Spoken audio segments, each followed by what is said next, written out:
Good morning, everyone. It's so exciting to see you here today.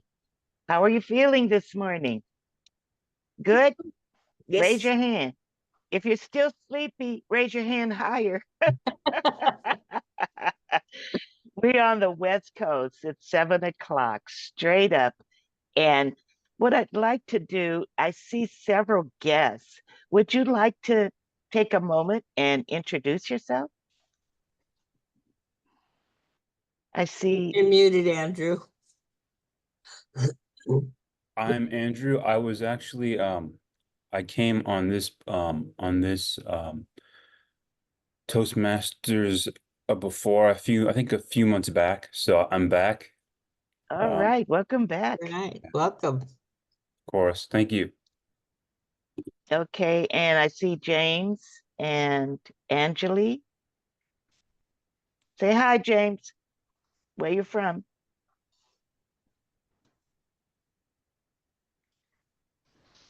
How's your internet connection this morning? Okay, I'll go while James is Okay. figuring it out. So as I was saying, Angeli Fitch, San Francisco Bay Area, District 4. Happy to be here.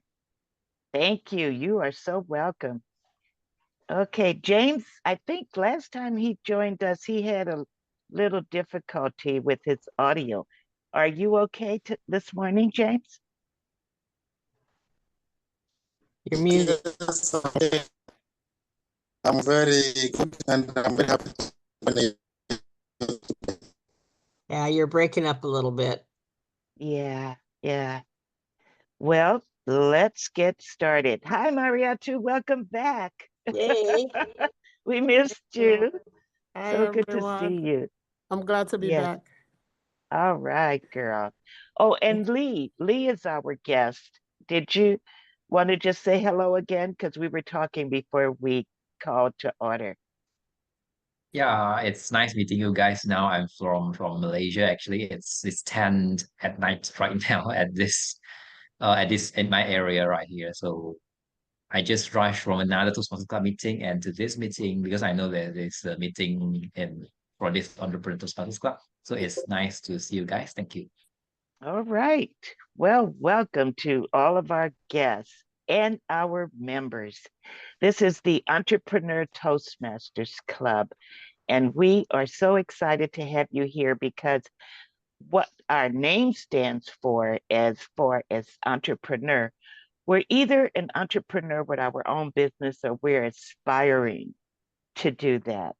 And many of our members have started their own business as a result of this club. And they share their ideas, what's going on in their life as an entrepreneur. And then, of course, we have regular speeches through pathways, and we share our business challenges. So we do quite a few different things with our meetings. Today is no exception. But first, we will introduce our Toastmaster of the day. He comes to us from California and he has his own business. He does very well with corporate training and a lot of activities in the corporate world. He inspires us with education, which he will probably do a piece of this morning before he introduces our speaker and mastermind leader, Kama Burton. So please welcome our Toastmaster of the day, Charles Z. Radney. Good morning, everyone. Morning. And Lee, you said it's 6 o'clock in the evening in Malaysia, 10 o'clock. 10 Well, o'clock. actually, it's 10 o'clock. It's 12 hour difference from the United States. Okay. That I'm glad to have somebody in a different time zone because that can create so many more opportunities for everyone. The theme of our day today is going to be our roots in reading. Our roots in reading will be the theme. I'd like to introduce Frankie Jones to explain her role as the timer.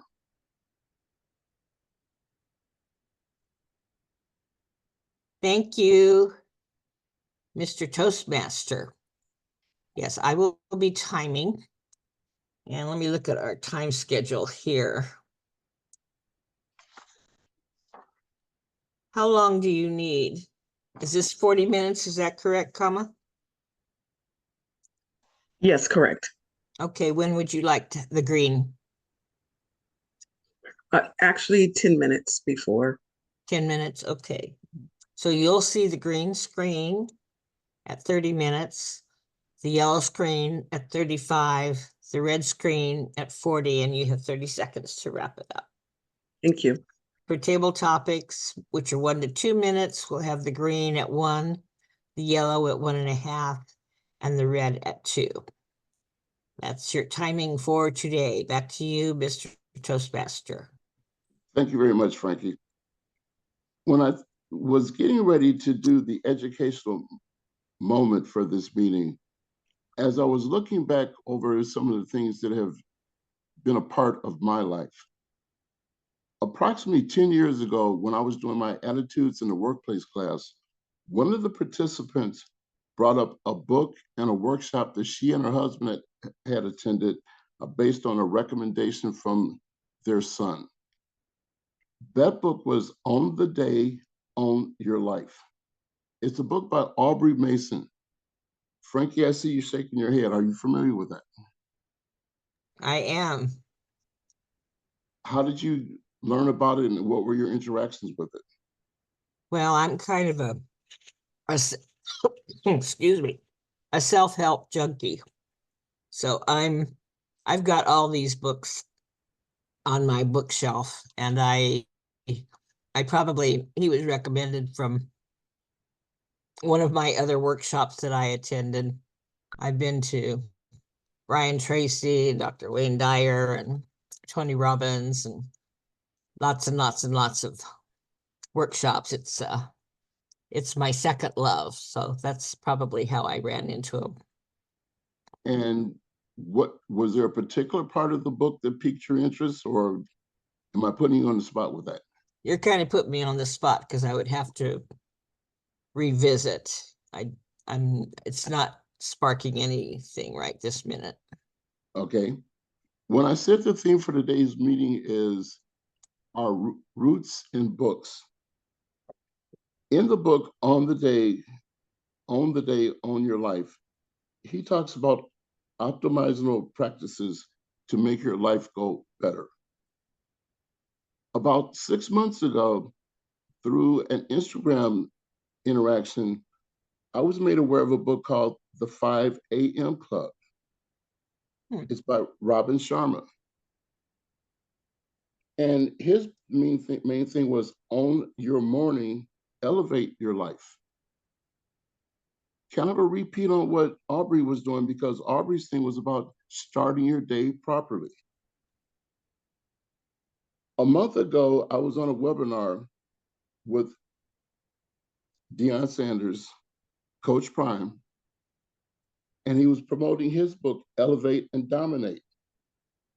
And this whole thing was about setting your morning thermostat, getting your morning set up, and that runs the rest of your day. He talked about developing a routine. Now, if any of you think that any ideas out there are totally new ideas, most of them are not. Because one of the people who Kama's involved with talked about setting routines when someone asked him how he was able to write books and create new thoughts. And John Maxwell talked about in his typical day, the time he spends reading books, the time he spends doing other things, and the time he spends on writing books. And he'd also talked about having a routine. It all comes full circle with having routines. The next part of our meeting is the part we're really, really looking forward to. And Kam is going to be the person who's going to do it. And Kam is going to do a mastermind based on real estate. Is the time right? Kama, the floor is yours. Thank you so much. Thank you all for being here and being a part. I'm excited about the mastermind. For those that are guests, this is your time as well to be involved, actively involved in this particular portion. Today, I'm talking about and discussing, or we'll be masterminding on a subject that I believe is near and dear to me. And it is something that is commonly talked about. One thing people have stated, I've heard someone say, real estate is, we do everything in real estate. We were born in real estate. We work in real estate. We live in real estate. And when we pass away, our bodies go back into real estate. So real estate is real property. It's land.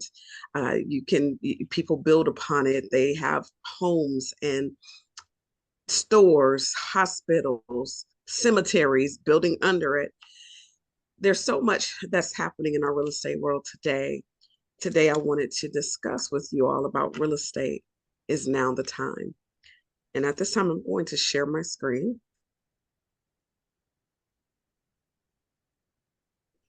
And just a little bit about me and what qualifies me is that I've been in real estate for the last 19 years. In 2004, I passed my real estate license test. And in 2005, I actually received my real estate license. And I joined the National Association of Realtors, which has given me the opportunity to be called a realtor. What a lot of people don't know is a realtor is a designation. Not everyone can call themselves a realtor. When you take your real estate license, everyone is a salesperson starting out. Once you join the National Association of Realtors, you become, and you can use the word realtor. Well, as a realtor, we sign and we agree to a code of ethics. Our mission statement or motto is do unto others as you would have them do unto you.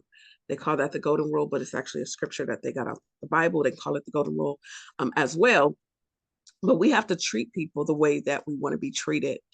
And one thing I will say is that in the last few years, unfortunately, I've seen a lot of things happen in our real estate industry, a lot of changes that's happening just in our industry and people, mindsets, all types of things. And I believe that people, even in my industry, is getting away from what we do, which is we problem solve. We are not glorified door openers. We are not people that just put signs in your yard and walk away. We help you solve your problem. We help you find and help you with your need, whatever your need is in real estate.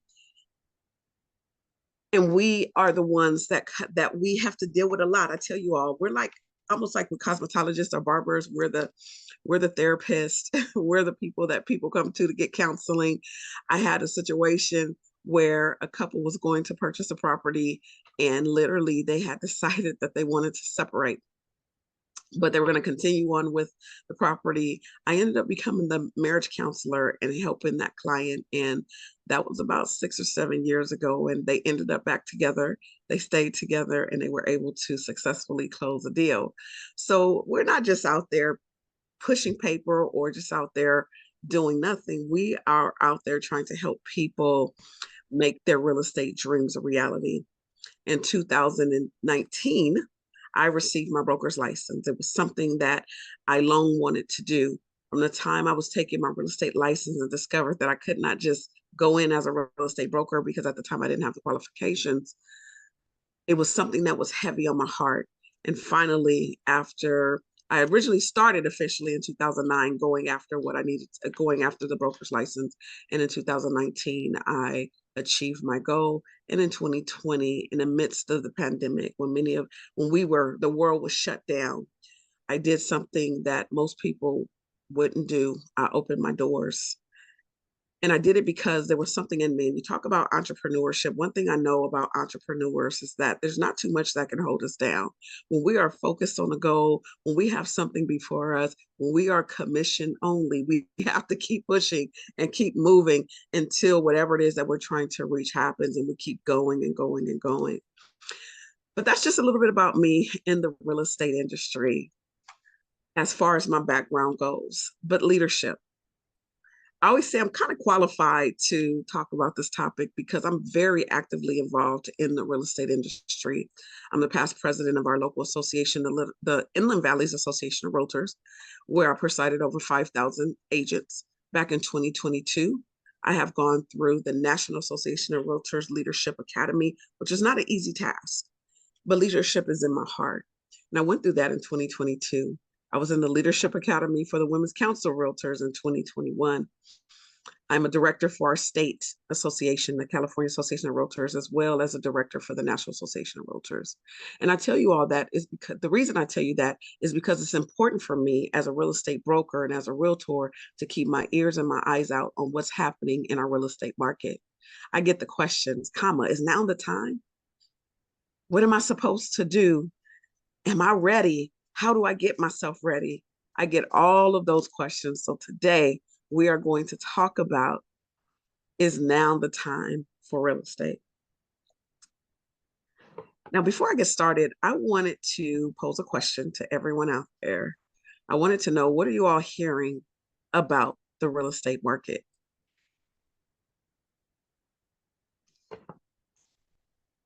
Now, you know we can't be quiet on this mastermind. Thank you, Andrew. I hear, and I could be wrong, that it's a lucrative field. That's honestly all I know, but Okay. that it's also in demand too, if that if that makes sense. Absolutely. Absolutely. And I'll tell you this, Andrew, it can be lucrative. I teach real estate courses at the college, and one of my first questions to the students is always, why did you get into real estate? And most people got into real estate because of how lucrative that real estate is, or probably one of my biggest pet peeves, because people glorify real estate, is that we're like Selling Sunset. For those that watch or have seen Selling Sunset or Selling OC, let me tell you guys something. We don't wear prom dresses and stilettos to show property, okay? I wear flats because when you're walking around a property that might be half an acre, a full acre, or a big property, you are not trying to walk around and break your ankle because you're trying to get the next sale.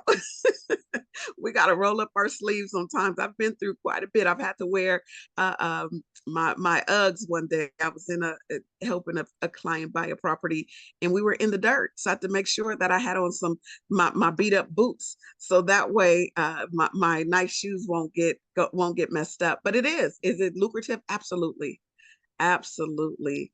But is it the other thing? What was it that you stated?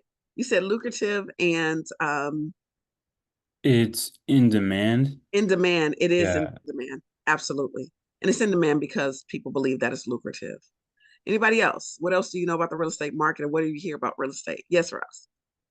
Yes, real estate is about buying and selling. And Okay. I don't know which one is scarier. When you want to sell your home, you think, oh, yeah, you're going to get a flood of people and they're going to want to buy your property.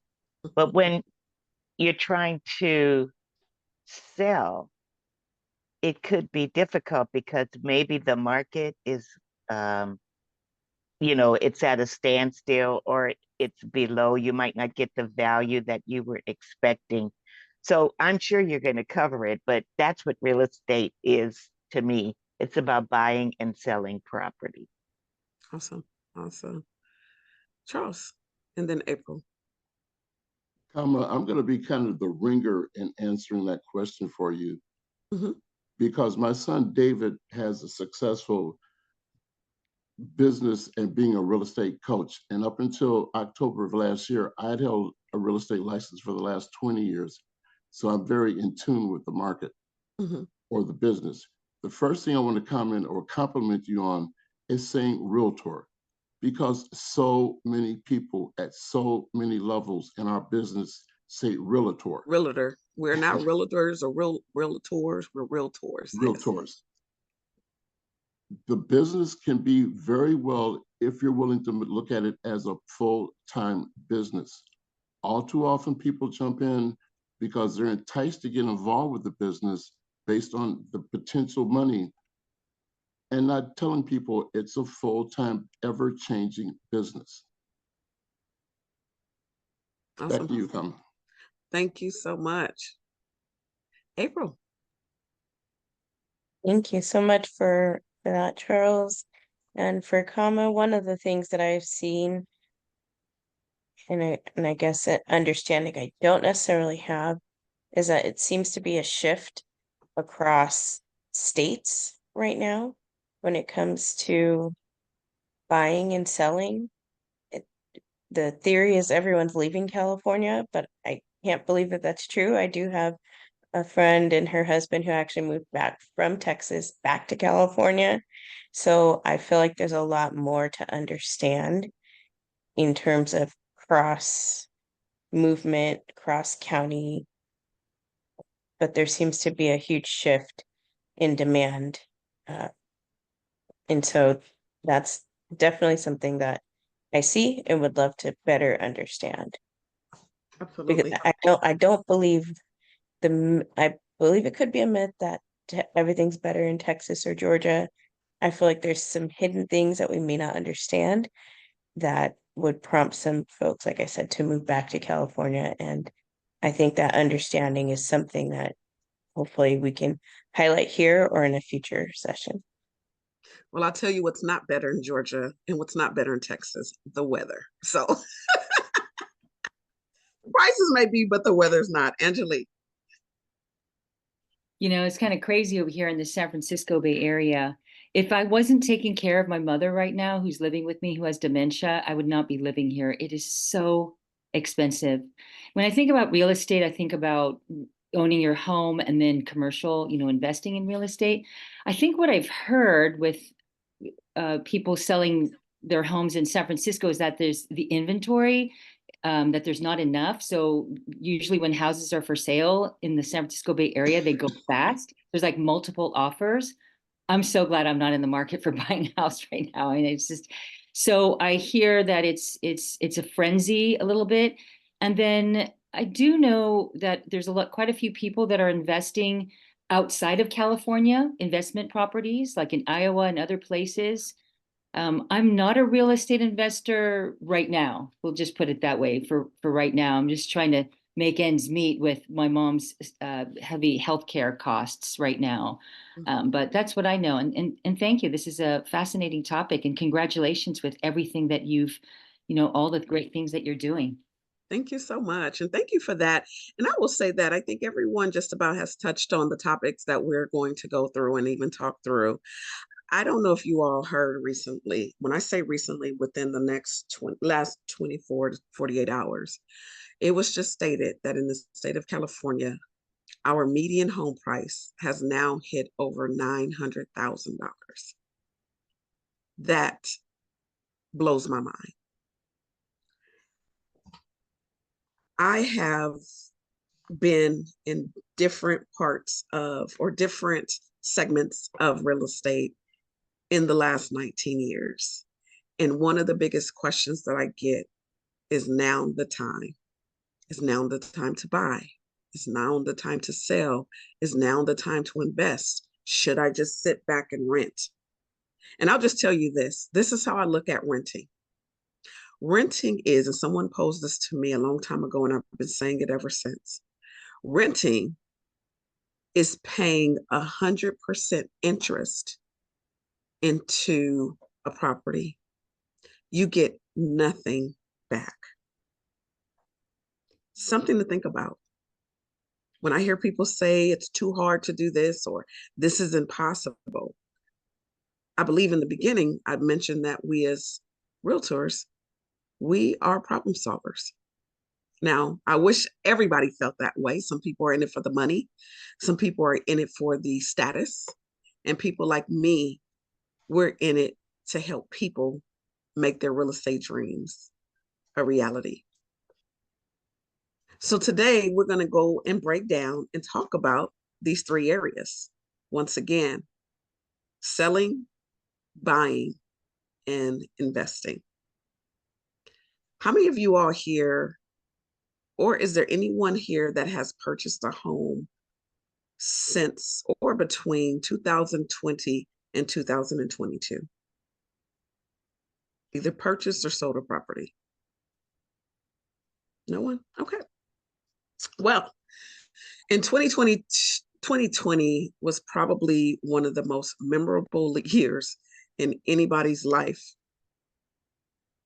in the nation, in the world, due to the pandemic. And I remember during this time, I was teaching a class and I had a student who said, I'm in the market to purchase a property, but now I'm going to wait because I know what's going to happen. There's going to be a crash. The market is about to crash. And I remember telling her this because one thing I find is that when you are in business for yourself, so I don't care if you're selling real estate or you're selling toilet paper, it doesn't matter. You need to understand the business that you're in. You need to read. You can read whether it's white papers or books or getting close to the economists. I love listening to economists and really understand your business. It'll help you get further in your own personal business as an entrepreneur. Well, in real estate, one thing that I knew that we were not headed for a crash. The reason being is because people were not putting their homes up for sale. People started getting scared and they began to pull back. But I still felt like there's something that's going to happen where this market is going to experience a shift. We were almost at a standstill for a little while, just for a small moment, because we didn't know what to do. And when I say we, just people in the industry, our consumers, those that wanted to potentially put their house up for sale. But what happened? Interest rates began to literally plummet. Pre-pandemic, we were at averaging about 6.1% when it came to interest rates. During the pandemic, interest rates became as low as, for a 15-year mortgage, 1.75%-ish, and for a 30-year fixed, about a 2.75%-ish, somewhere in that vicinity, which allowed more buyers to have more purchasing power when it came to purchasing a home. So what did that do? That created a frenzy. And during that time, the prices were just climbing. I mean, when I tell you, I've stood in lines to look at property. I've made offers on properties that were up for sale. And there were literally over 100 offers, knowing that my client didn't even have a chance at this property. It was crazy. It was crazy. And in May of 2022, everything came to a halt. Our interest rates that we had seen at 2.75%, 3% were now in the 6%. And everybody, they were sticker shocked. People fell out of escrow. Sellers were like, what do I do? They didn't get as much for their home when people were overbidding $50,000, $75,000, $100,000 or more on a property, paying cash for property. Things shifted. So now, as I fast forward, people are saying, what is going on with the market? So let's talk about selling. Selling in today's market. Should I stay or should I go? Now, this is to those that are my homeowners, if there are any homeowners on the call. If there's not, then let's talk to those that may have heard of something in the industry. If you had a choice today to sell your property, would you or would you not? And tell us why. Let's talk about it. Deborah. I've been in my home over 30 years. I contemplated it about 15, 20 years ago, but now I would not. Don't have a mortgage anymore, and that's a major milestone for my husband and I. This is our second home, and I would not. I often considered it, but the thought of moving and the thought of that additional payment at my age, at our ages, no, I would not. Because of no mortgage, my age, that's why I would not consider it. Yeah. Awesome. Anybody else? Any homeowners? Would you consider selling in today's market? Or would you stay? So Yes. I feel like I'm in this interesting holding period because my mom has moved in with me. So it's me and my husband, my mom, my two cats, and I have caregivers that help me. And this is the home that my mom is going to pass in. You know, I've made the choice. She's not going to a nursing home. She's going to be in this home. So Yes. it's a very emotional decision. And as time goes on, I mean, it's very difficult for me to afford this home. So when she does pass, I will definitely be moving, probably outside of California. So I'm in kind of like a holding period right now, but it's very emotional for me. Thanks for the Very question. emotional. Yeah. Yeah, you know, you made a very good point, because when we are just, and it kind of goes with what Deborah was talking about. She's been in the home for 30 years, it's paid off. And one thing about a house, it becomes a home, that place that you have parties in, you reside in, you relax in. This is considered, I always say my home is my safe haven. This is where I can come and get my peace. I can shut out the world when it comes to having a home. We talk about when owning a home, we have what you call our bundle of rights. And one of them is the right of enjoyment. And we get to enjoy this thing and do whatever we want to do with our property. So yeah, having a home, absolutely. It's emotional. Selling a home is emotional. Let's start there, especially when you have some type of attachment. But thank you so much for sharing. Thank you for sharing. And memories are created in homes. Anyone else? Frankie. Oh, Sorry, we'll take Frankie and then Andrew. Okay, yes, my grandson and I bought a home about 6-7 years ago. I just preface this, I grew up in the Air Force, so I moved, like I went to 14 different schools. My husband and I stayed put for quite a while, but we had different homes along the way. But at 79 years old, I imagine that we'll keep this for now. My grandson just moved to Idaho, took all my great grandbabies with him, and there is a place there for me if I want to go. My family doesn't want me on my own, and I really don't want me on my own either. It's really nice to have family that is there to back you up. Absolutely. But I'm understanding that because of interest rates and what have you. Now, my client that I do bookkeeping for, he just bought a condo in South Carolina, I believe it is, that he uses as a rental, and then he uses it for vacation as he goes. And he has one in Mammoth. So that's an option too. If we did move, we would probably keep this as a rental. So that's kind of where I'm at. Yes. And that's the beauty of real estate. It's the diversity in it. You can sell it. I always say try to find the option to rent it out and become an investor, immediate investor. And now you are having someone potentially help you pay your mortgage if you have one. You have potential income property. I don't care if it's $50 a month, you have income, potential tax write-offs. There's all types of things, and we'll get into investing a little bit more shortly. But yes, yes, yes. And yes. So even though I'm not a homeowner, I think it's probably I would probably I wouldn't sell my house. I would definitely use it as a rental, to invest. Because the prices of today are very high, so I don't see any reason to sell. But again, I have no idea, so based off what I've heard. Thank you. thank you for sharing that. And that's what we're here to talk about. What do I do? Do I sell? Should I stay? What do I do? So in today's market, Roz, she hit the nail on the head. We are in an ever-changing market, because if someone decides to sell, where do they go? Will it make sense to them with the interest rates? Those are factors that people have to keep in their mind when they're deciding what to do about their property. And when you sit down with the proper real estate professional, they're not going to be the first one to tell you to sell your property.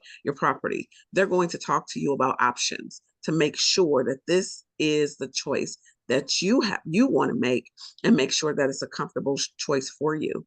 Real estate is a place that you build generational wealth. And I'll just talk from my particular race. In the Black families, this was taken from us years ago, and people are now trying to catch up, if possible, through real estate, because it's the greatest way to build wealth. So it's those questions that you have to have with a realtor, a licensed professional, to make sure that you are making the right decision. I'm always saying, hold on to it and let's go find you something else. All right. Next, let's go into purchasing. Oh my gosh. Buyers. Has anybody thought about buying a home? Anybody? Nope. Homeowners are like, nope, I'm not going anywhere. Anybody had a thought? I think, Angelique, you kind of touched on it about, how things are in the market and how you talked about that inventory. We'll talk about that shortly. It's a tough market, right? Andrew, you decided to, you raised your hand about purchasing, correct? I mean, even though I don't have it, like I don't really have the money to, I was thinking about how to do it, because I don't understand that part of real estate investing. So I'm just curious as to, as to how. So we're actually going to be talking about real estate investing. That's going to be the last part of this, because there are options there as well. We'll talk about, if you can't purchase, what else can you do? Can you purchase maybe not your personal property, but can you invest into your own? So we'll be talking about that. So as I had mentioned, let's kind of go back in 2008, 2009. Do you guys know what happened back then with the real estate market? What happened?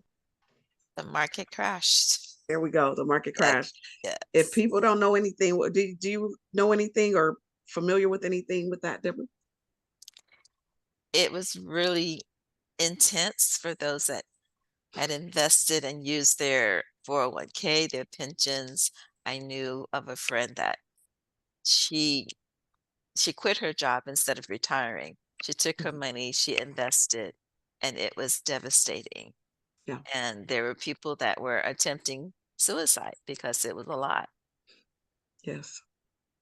In 1929, we dealt with the Great Depression. In 2008, 2009, we dealt with a recession. And it was very similar. The reason why we weren't in a depression was because it only really affected the real estate market. When the Great Depression happened, I mean, it was the crash of the stock market. People lost everything, and they did. They were taking their lives. People didn't know where to go. People became homeless. It was just a time that we didn't want to see. And the recession was very, very similar in the sense that people lost everything. I have people today that said they lost their house in 2008 and probably would never, ever buy again, or they didn't know they had the option to do so. There's a lot of fear out there, especially in underserved communities, of purchasing a home due to the fact that that recession really shifted mindsets when it came to purchasing. But just like anything in life, the things that we've gone through, we have been able to get through. And being able to purchase, I believe it is a mindset. A lot of times people are waiting. I hear it all the time. I'm waiting for the market to crash. Does anybody here want to share if anybody knows anybody that's even thinking about purchasing a home, and they may have a thought of what that person has said as to why they won't purchase or why they are considering purchasing? Anybody? Sometimes just in talking with friends or family members, sometimes people are like, oh, I want to purchase a house, but no one.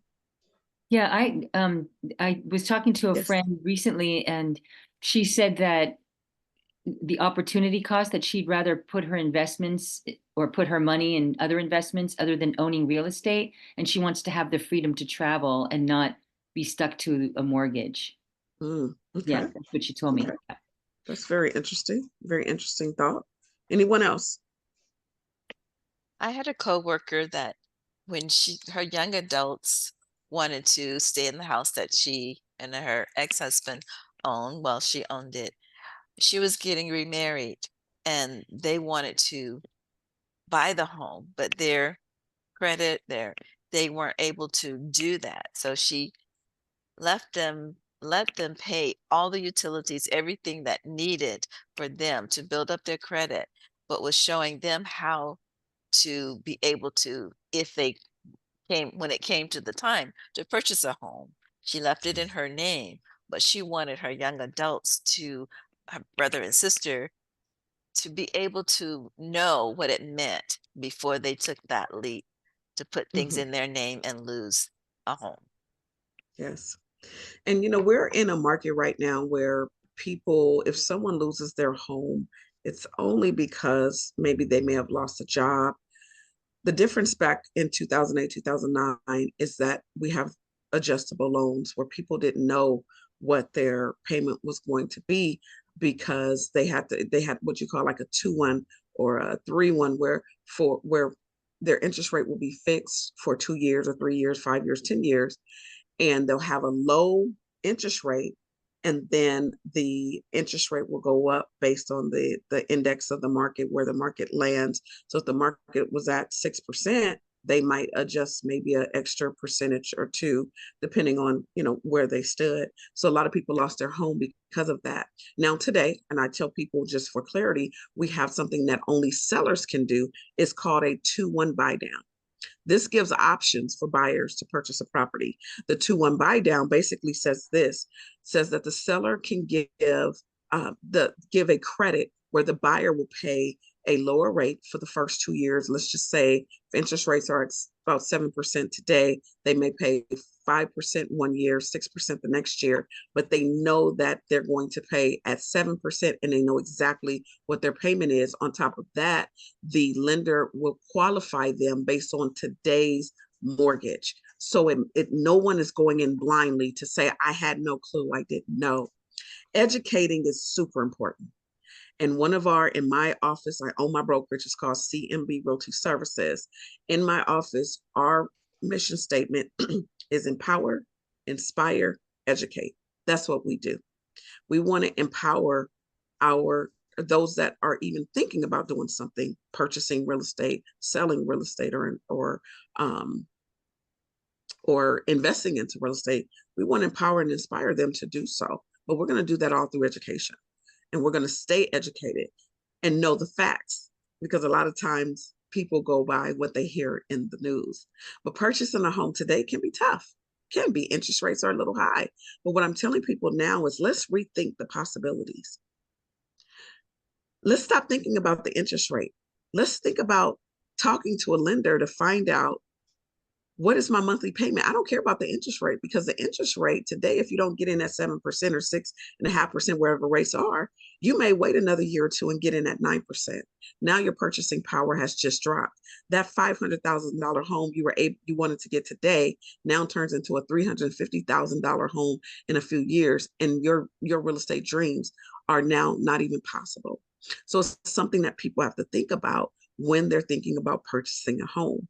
So don't wait for the market to crash, because we don't know when that's going to happen, if it's going to happen. With inventories being as low as it is, housing inventory, we have this supply and demand issue. There's not enough supply for the demand that's in the market. However, with the interest rates and the mindset of people don't know what they should do, and homes are now staying on the market just a little bit longer. But take that opportunity now in order to do so. I just put up a couple of pros and cons when it comes to home ownership. The pro is that's yours. It belongs to you. You have, like I said, the bundle of rights. You have the right to enjoy. You have the right to use it in the way you want to. If you want to rent it, you have a right to sell it. You have all of these different rights that you have to your property that you can enjoy. You can build equity. Where do you build equity the way you build it in real estate? Will it fall? It might. But one thing I know about real estate, it goes up at some point in time. And you can build generational wealth with it. Now, people may say the cons may be interest rate affordability, and again, not enough housing. But open up the mindset to think, I may not be able to live in Los Angeles where their median home price is over $1 million. But maybe I can move to Riverside County where our median home prices are over 500,000. Maybe that will make a little bit more sense. So we kind of take the good with the bad, we kind of put it together, and we find the opportunities for it. Okay. Last part. And you know what? I'm going to do a quick stop share, because one thing I love about Zoom is that when you see things that doesn't make you happy on your slide, you can do a quick adjustment. Who in here has decided or thought about investing into real estate? I know Andrew was one person. All right, April. All right, are there any real estate investors on our call today? And I'm going to ask you real quick because I'm trying to get back to my slide.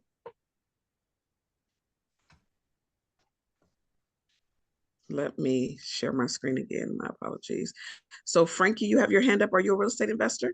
No, but I did want to mention, I talked about my grandson who actually was a law enforcement officer in Southgate. Okay. And his third child was born. He took parental leave. They went to Idaho, bought 10 acres. He now has his real estate license, and he does real estate photography up there as well as other things.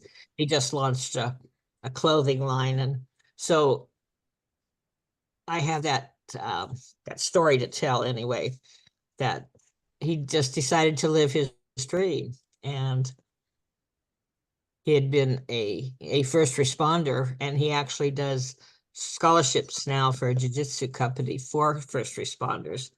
But that's that was a big move for him, and so he's doing real estate invest. We as a family did real estate investing in Idaho, so it's kind of a family property, and we have property in Arizona. So the family is still investing. Okay. Investing is lucrative. Now, you talk about being lucrative, Andrew.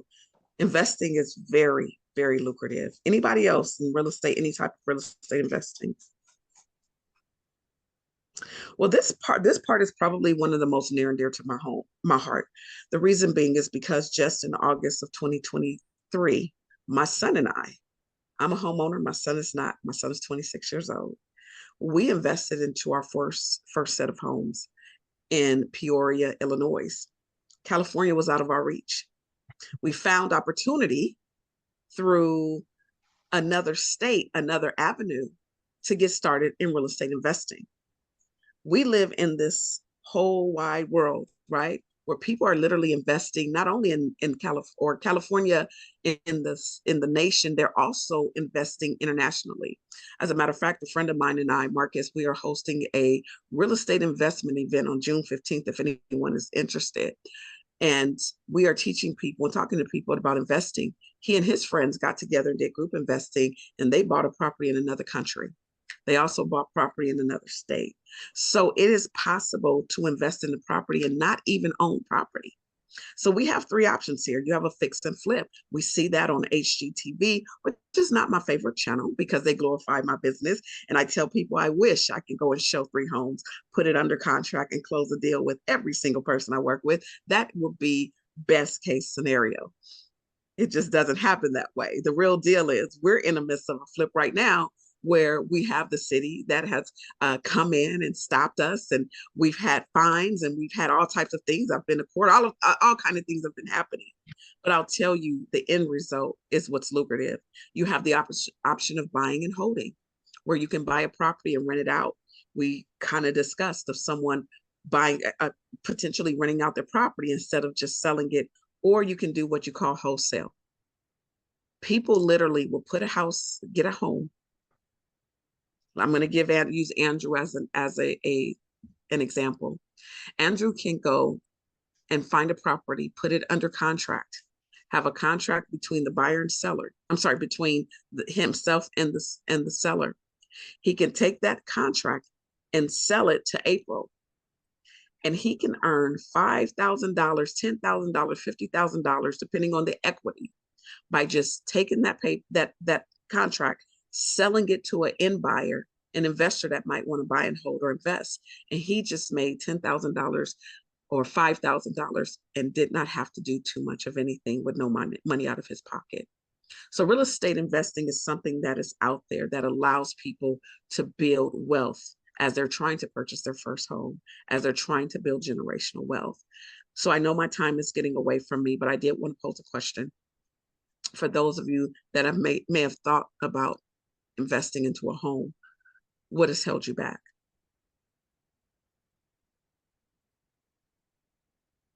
Yes, Andrew. I suppose for me, it would be the money because I don't really have enough money to maybe purchase a home or to invest in a home, if that makes any sense. Yes, makes all the sense in the world. The main reason why people do not invest, they don't invest because they say they don't have the money. For transparency, in 2023, when my son and I bought this home, I did not have the money. My son had the money, and he paid cash for these properties that we purchased. So it's all about networking. There are people out there that will give you the cash to do what you need to do, and they'll earn interest on it to help you make your real estate investing dreams a reality. So with that said, for everyone that's been listening, I want to encourage you to think about something. When it comes to real estate, you have to consider if the time is now for you, but don't allow any barriers to get in your way. Don't allow someone to tell you that it's not the time. Don't allow someone to hinder you, but talk to someone who can help you work out your questions, your issues. Although I'm in California, I can personally help you in any state, in any area. And if I can't, there's someone that I can link you with to be able to do so. So we're going to take out all of the excuses. We're going to make sure that we make results, and we're going to talk to the professional to help us take our real estate thoughts to a different level. Thank you all so much for participating, and I'll hand this back over to our Toastmaster. Everyone give Kama a Wow, big wow, round of applause. wow. Oh my God, Kama, that was wonderful. Great. Thank you, thank you, thank you. Kama, I hope what you did today will enlighten some of the people in the group, because you gave a very succinct explanation of the challenges that some people face, or some of the reasons people don't get into the market. I'm going to ask you a question right now, Kama. You got your license in 2004, so you were still kind of a neophyte in the business when the market crashed. Mm-hmm. In your opinion, and I know that a lot of people say it was the realtor's faults, a lot of people say it was the loan officer's fault. Very few people put the blame of the crash on some of the people who purchased homes. And my question to you as an LO and knowing, or loan officer, so people know what LO means, was that during that time, a lot of the mortgage companies were pushing the loan officers to sell the products that eventually were a part of that crash. But in retrospect, I also look back and say to myself, some of the people who knew they couldn't afford a house in the beginning, knew what their lifestyle was in the beginning, and allowed themselves to purchase a mortgage on that dream house, some of that responsibility's got to fall on those people as well. What would you say about that? So what I'll say is this: when I got into the market, that was one thing. I knew nothing about these interest rates, but I knew it didn't feel right. I actually talked to many of my clients not to do it. I told them to get a fixed rate and be comfortable. I don't want you, I can't tell you what's going to happen. I don't have a crystal ball about this interest rate. So when I look at it as, I don't like to broadly say that all the lenders had a hand, all the realtors had a hand, all the consumers had a hand. When you look at it individually, there's a lot of consumers that were duped. They were told that don't worry about it. And I heard it. Oh, the market's, don't worry about it. Just refinance. And I heard that from loan officers. And they're talking to a consumer who has no clue about our industry and our business. Sad part about it, a lot of realtors and LOs know nothing about their own business, but that's a whole nother story. But anyway, I look at it as those that knew and they got themselves in it. Like I know some people that, or heard of stories where people knew, I place the blame on them. It's an individual thing where I look at it. Did realtors understand this? Some of them know, but some of them, do I blame the realtors and the loan officers together? Absolutely. The reason being, the ones that allowed this, the reason being is because Some of them got so greedy that they cared about no one else but themselves. But at the end of the day, the main person to blame for this is the big banks who put this in place, the people that knew that they were taking advantage of the consumer, and they use realtors and loan officers as puppets to go out and allow their business to be taken care of. So everybody has their hand in it. I don't like to blanket who does, but it definitely is individual. It's an individual situation of what it is. So it's hard for me to say one or the other, but if they knew, I blame them. That was the best answer you could have ever given. Thank you. Thank you. Frankie, would you give us a timers report? I'm sorry, just real quick, someone has their hand up. Maritu, sorry, had her hand up. I was listening to you because in 2022, I was in the market for buying a home. And I went to two different realtors with all my finances and everything, and telling them, I own a business. My business is doing this and doing that. And I remember them really, I think that's what turned me away from becoming a homeowner, because they kept saying, well, you are claiming all of your business's expenses. So how we're not seeing how you can be able to afford a mortgage. And now I'm renting. I've been renting for the past 2 years now in Nevada. My rent is $2,300. That is something that could have been going to my mortgage. But because they kept telling me that my finances or my projections or my account is now reflecting me being able to own a home. And at the time I had a down payment and everything. So they kind of like burst my bubble, that I was like, well, fine, I'll just go rent. And I've been renting, and now I'm very comfortable renting. So, but I'm about to make this big leap in, which is something that I wish you will touch base on, hopefully next time, commercial properties. I'm looking into investing in owning a property where I can at least operate 51% for my school, and then the rest rent it out. So hopefully your next presentation will go something that route, so I can put my hands up more often or ask more questions, because to be honest, the home ownership was something that I was really, really wanting to be a homeowner in 2022, and it took me away from that. And right now I'm so comfortable in my apartment that I don't even think I'll go anywhere right now. So, but if you ever decide to do a commercial property, I'll be really interested in knowing more about that. Carmen, can I address that for her? Yeah, and before you do that, I'm just going to say this real quick. There's loans out there now for you. One of the biggest problems that I have when it comes to buyers who are looking for a property is that there's so many people out there ready to push you away, especially when it comes to self-employment. But I have two clients right now who are both self-employed, and we're working with them to get them pre-approved. But again, kind of go back to what I say, we have to go after what we believe. Sometimes we have to dig a little bit deeper, go search and find out and talk to people. If homeownership is what you want, I say go after it. I got a great realtor out in your area that would help you. But for commercial property, just FYI, yeah, we'll talk about that separately. I'm actually starting to dig into more of the commercial space, because that's where I'm having a commercial division. I have several commercial clients right now, and I'm glad you said that, and I'll make that a topic. But let's link up and see what I can do to help you even in that space as well. Kama, what I was going to say to her from that standpoint, and it goes to everybody who's on this call, the first step is finding a competent realtor who you believe in and who you can trust, because that person will be able to steer you to the people, whether they're lenders or whatever, or the different down payment assistance programs in different areas.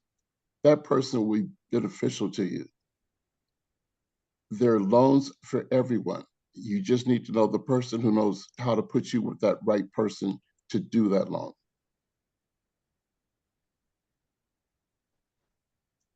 Our general evaluator today is Roz. Roz, would you do the general evaluation of the meeting? I sure will, Charles. Oh, there's a hand up by Frankie. Did you want the timing report for Kama's speech? Yes, please. Okay, she was 38 minutes and 35 seconds, so perfect. Perfect, perfect, perfect, exactly. And I know everyone feels the same way I do. The session today in Mastermind, she incorporated all of us. She invited us to ask questions, to answer questions. The entire mastermind was truly a mastermind. And thank you so much, Kama, for giving us the opportunity to learn more about real estate. Is now the time? We can definitely look at buying, selling, and investing with a whole new perspective because of the education you provided to us. Educating people seems to come natural to Kama. And I know Kama from way back, but I didn't know anything about real estate when we met before. But now hearing you speak about it in this mastermind has given me so much appreciation for your knowledge, for your transparency, and for your willingness to share what it means for buying, selling, and investing. And like Mariatu mentioned about commercial, that's another subject. And we would love to invite Kama back to give another presentation, whether it's mastermind or a 10-minute speech about it in our club. Because raise your hand. Did you learn something new today that you want to hear more about? Absolutely. There is so much to learn in this subject matter. And I think that when Kama brought it up, that she would like to be the leader in a mastermind for this month because it has 5 Wednesdays. The next time we have 5 Wednesdays might not be until August. However, we don't have to wait until August to hear more about it. And what I'd like to encourage Kama to do right now is put your email in the chat box so that everyone can, at their convenience, get in touch with you for any questions that they might have about this subject, how important real estate is to you, and you could share it with us so that we get more educated about this topic. And I think that Charles did an excellent job as Toastmaster by steering everyone in the direction to our speaker so that now we can engage.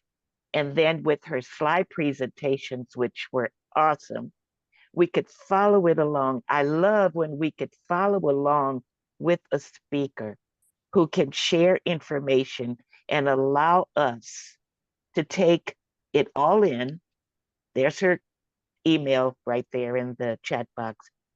Take it all in and then ask questions and then maybe simmer on it and ask questions later. So please take advantage and respond to her, contact her. She could be your next realtor.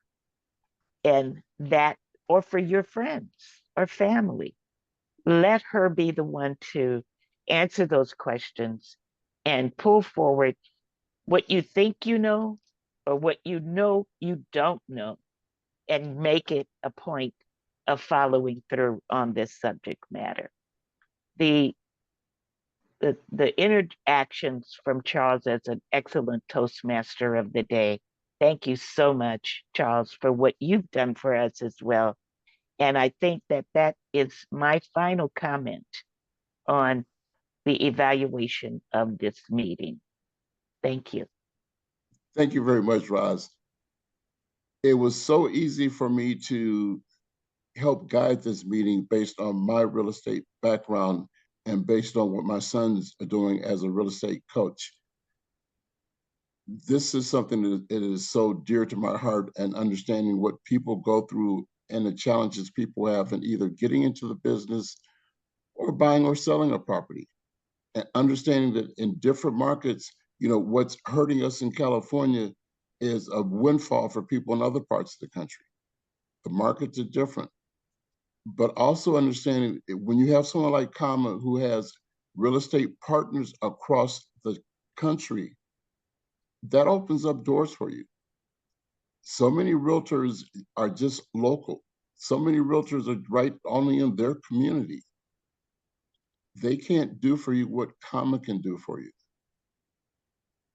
Please reach out to her and get the questions that you have asked answered by her.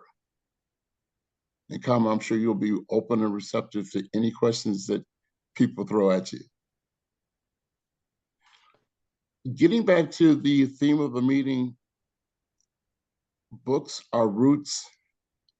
And Kama, I want you to stay on for a second, because I know that you're involved with John Maxwell. What other opportunities do you see for people from their personal growth standpoint? John's got so many different books that touch on so many different subjects. Tony Robbins has so many books that touch on so many different subjects.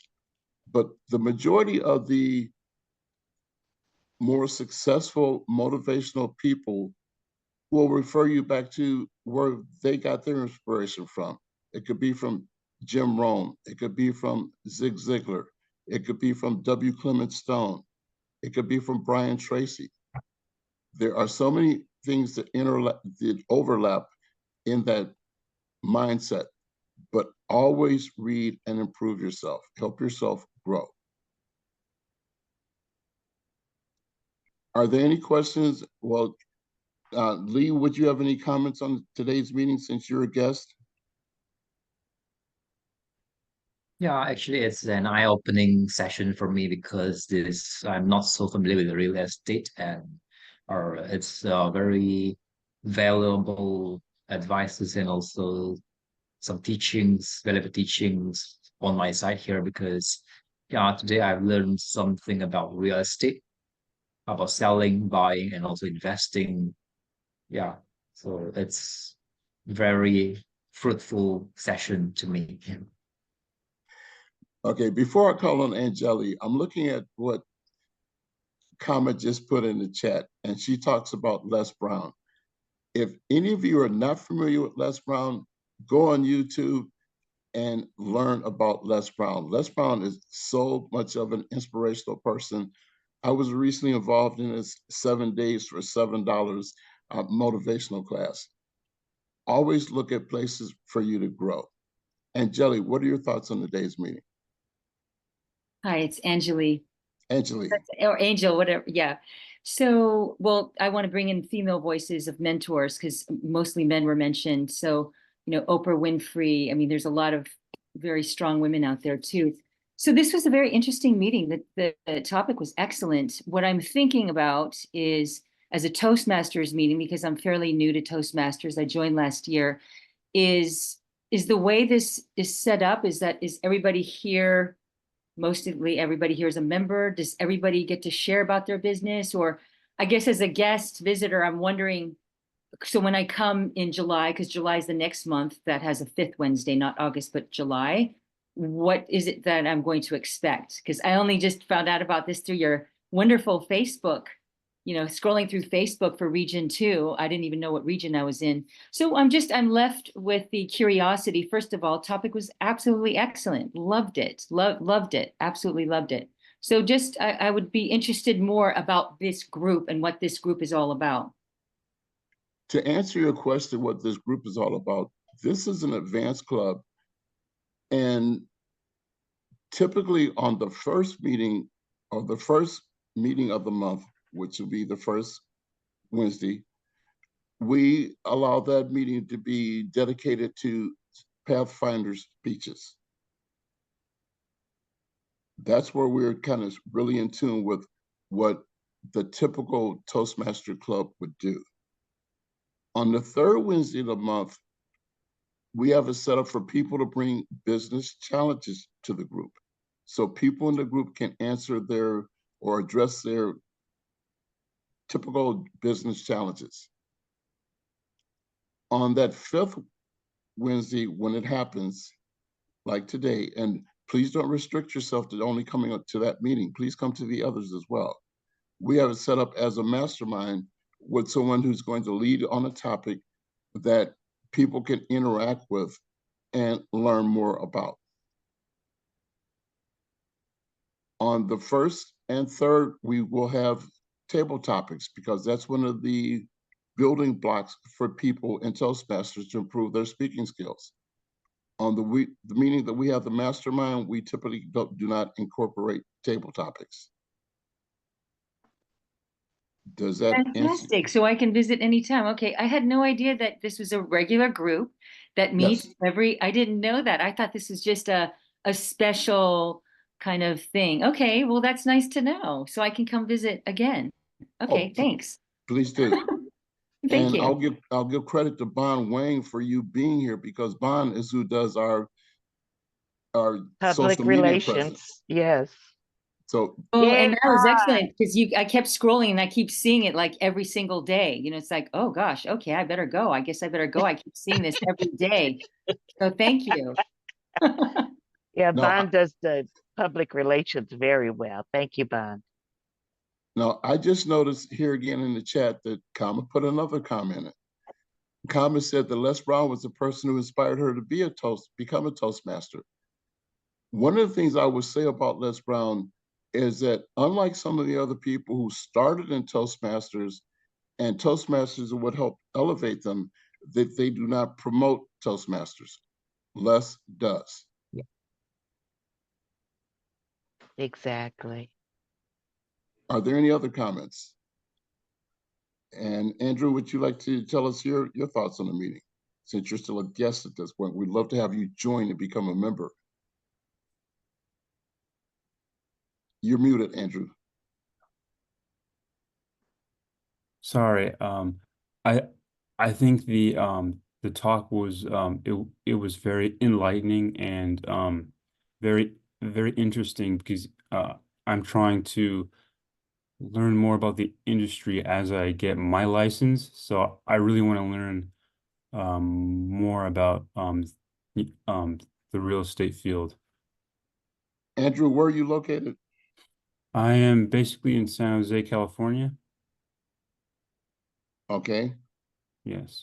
I'm not that familiar with the San Jose market. Kama may be more familiar with it than I am. But one of the things I would strongly suggest to anyone who gets into this business is to become involved with groups. Kama, are you involved with Western Real Estate Professionals at all? Not anymore. We have our Moreno Valley Real Estate Professionals out here. So, but I know the matter of fact, the owner, I use his company for my escrow. I mean, not the owner, Kevin. I use his company. Yeah. Yeah, I use Melanie. That's my escrow company. But yes, I'm familiar. That's my buddy. What I would suggest to anyone getting into the business is to get involved with the local groups that can help you grow within your industry. And with that said, unless we have any other questions, I will adjourn the meeting and look forward to seeing everyone at our next meeting. And everyone includes all the guests we have today. Please come back and visit us. Thank you, Charles. Let's give Charles a round of applause for being our Toastmaster of the day. We invite all of you to attend our next meeting, which is the first Wednesday, which is next week. If we still have roles to fill, if you would like to give a speech or lead table topics or be the general evaluator or timer, please sign up. Contact me at rozentrepreneur.com. I think that's my email. I'm drawing a blank right now. It's on our flyers. It's on our Facebook page. It's on our website. So please stay in touch, and we look forward to seeing you next week at our next meeting. Have a great week. Goodbye, everybody.